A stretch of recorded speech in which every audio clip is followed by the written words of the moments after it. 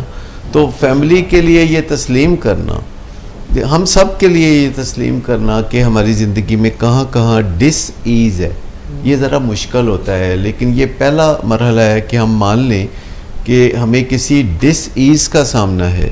مختصر میں یہ کہوں گا کہ ویسے تو ہم سب میں ہی اصلاح کی ضرورت ہوتی ہے، لیکن جب ہمیں کسی ڈسیز کا سامنا ہوتا ہے تو یہ ضرورت اور بھی بڑھ جاتی ہے. ہم زندگی میں مدد حاصل کر سکتے ہیں جو کہ کمزوری کی نہیں، طاقت کی نشانی ہے. اور مدد کی راہ اس طرح ہموار ہوتی ہے جب ہم یہ فکر کرنا چھوڑ دیتے ہیں کہ لوگ کیا کہیں گے. ہمیں زیادہ پرواہ اس چیز کی ہونی چاہیے کہ جس مسئلے میں ہم پھنسے ہوئے ہیں اس میں سے نکل آئیں. ہمارا بیٹا نشے سے نجات حاصل کر لے، یہ زیادہ امپورٹنٹ ہے بنسبت اس کے کہ کسی کو پتہ چلے گا کہ وہ نشے کا مریض ہے یا نشے کے علاج میں ہے. فکر سے کوئی مسئلہ حل نہیں ہوتا، تدابیر سے مسئلہ حل ہوتا ہے، گول سیٹنگ سے مسئلہ حل ہوتا ہے. اور گول سیٹنگ میں جہاں یہ گول امپورٹنٹ ہے کہ ہمارا پیارا نشے سے نجات حاصل کریں، وہاں اس کے لیے صحیح وقت ایلوکیٹ کرنا کہ یہ مسئلہ کتنے عرصے میں حل ہوگا، یہ ہمیں بہت سی فکروں سے نجات دیتا ہے. لوگ سمجھتے ہیں کہ کچھ پانے کے لیے کھونا پڑتا ہے، یہ ماضی بعید میں شاید ایسا درست ہو، لیکن آج کی بیسٹ پریکٹسز کے ساتھ آپ ایڈونچرس طریقے سے آگے بڑھ سکتے ہیں اپنے خاندان کے مسئلے حل کرنے کے لیے.